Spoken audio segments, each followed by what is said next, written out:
Ce monde tourne autour de la marque et le marketing. Le premier marketeur dans le monde sont les États-Unis. Ils ont fait croire que les États-Unis est un meilleur milieu au monde pour vivre.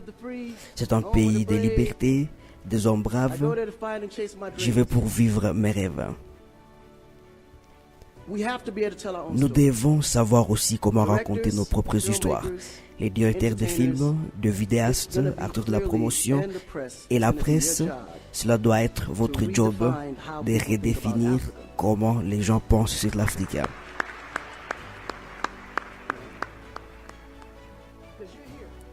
Parce que vous êtes ici, vous voyez clairement ce qui se passe, les bonnes et les mauvaises images. Ce que vous allez montrer et ce que le monde va voir. Parce que seulement à Chicago, je peux vous dire qu'il y a des gens qui meurent, comme ça a été dans la guerre en Irak. Mais vous ne verrez jamais cela. Il y a beaucoup de choses qui se passent aux États-Unis, mais que vous ne verrez jamais parce qu'ils choisissent ce qu'ils veulent que vous voyez. C'est une question d'intégrité du pays. Il y a une certaine réputation à préserver. Personne ne peut exposer ses propres problèmes familiaux dans la rue. Un des problèmes que nous avons en Afrique, c'est que quand quelque chose se passe, les médias sont pressés à montrer les mauvaises énergies, les mauvaises histoires. Et ces histoires vont sur Internet et les gros médias le prennent et les diffusent. Quand vous voyez les milieux tels que le Kenya où je connais, 2, 3 ou 4 attaques terroristes, mais cela a été diffusé partout et les gens ont eu peur de voyager au Kenya parce que quelqu'un les a fusillés. Mais si vous faites des recherches, il y a eu 25 000 attaques aux États-Unis, mais vous savez peut-être 5 ou 6. Alors nous devons vraiment recalibrer. Et l'image dont le monde pense de l'Afrique, et c'est avec raison, ce sont les zèbres, les lions, les tigres, les ours. Vous arrivez à un moment où vous pensez que l'Afrique est une grande jungle. Les images qu'ils montrent de l'Afrique sont archaïques avant la civilisation. Les images de l'époque de la guerre avec des lances, comme l'époque de Shaka Zulu. Non, mais je suis sérieux. Mais du côté des États-Unis, ils vous montrent Superman, Batman.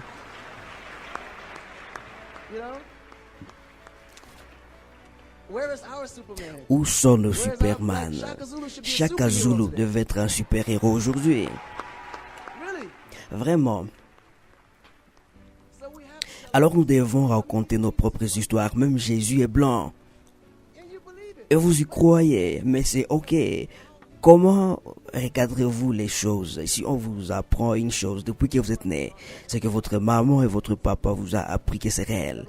Vous regardez jamais le mensonge de papa et maman, mais leurs parents les ont aussi appris la même chose parce que c'est les genres d'histoires qu'on veut qu'ils croient. Nos livres aux États-Unis sont des livres des histoires de nos blancs, une culture prise des autres nations.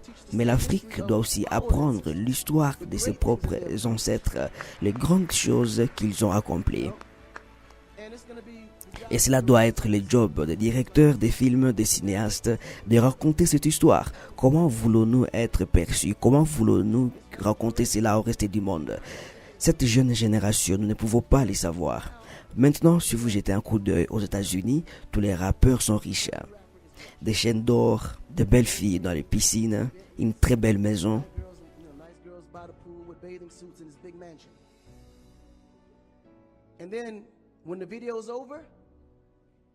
Mais quand le tournage finit, ils prennent un téléphone et appellent un taxi Uber. Ils ne viennent même pas dans ces véhicules que vous voyez à la télévision. Mais si vous allez au Nigeria, il y a Wizkid, il y a Davido, P-Square, tous ces messieurs ont des voitures de marque. Ils en sont déjà propriétaires. Et c'est ça la différence.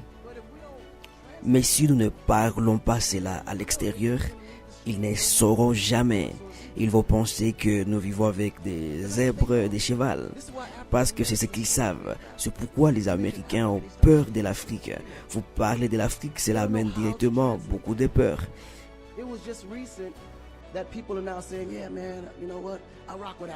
Il y a même pas longtemps que les gens disaient ah, tu sais quoi, je vais faire une collaboration avec les Africains, genre Afrobeats, voilà, RMX quoi. Tu comprends ce que j'ai dit, hein?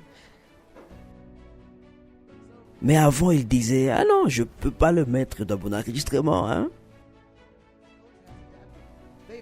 Alors, la nouvelle génération est en train de comprendre petit à petit comment recadrer la culture. Ils font d'une superstar ressembler à une superstar. Quand je suis la télévision, je vois nos grands artistes. Ils ne ressemblent pas aux stars. C'est pourquoi on ne respecte pas les artistes. Si un politicien voit un chanteur, il dit c'est juste un chanteur local. Mais s'il va à un concert de ces chanteurs, il va remplir tout un stade parce qu'il a de l'influence, mais l'image n'est pas là. Alors, nous devons prendre l'image comme notre grande responsabilité et comprendre que l'Afrique a vraiment une réputation. Mais si nous laissons nos histoires être racontées, notre histoire sera racontée en fonction de leur agenda, ce qu'ils veulent bénéficier de l'Afrique. Alors nous devons raconter notre propre histoire pour que nous comprenions comment bénéficier de l'Afrique en fonction de notre agenda.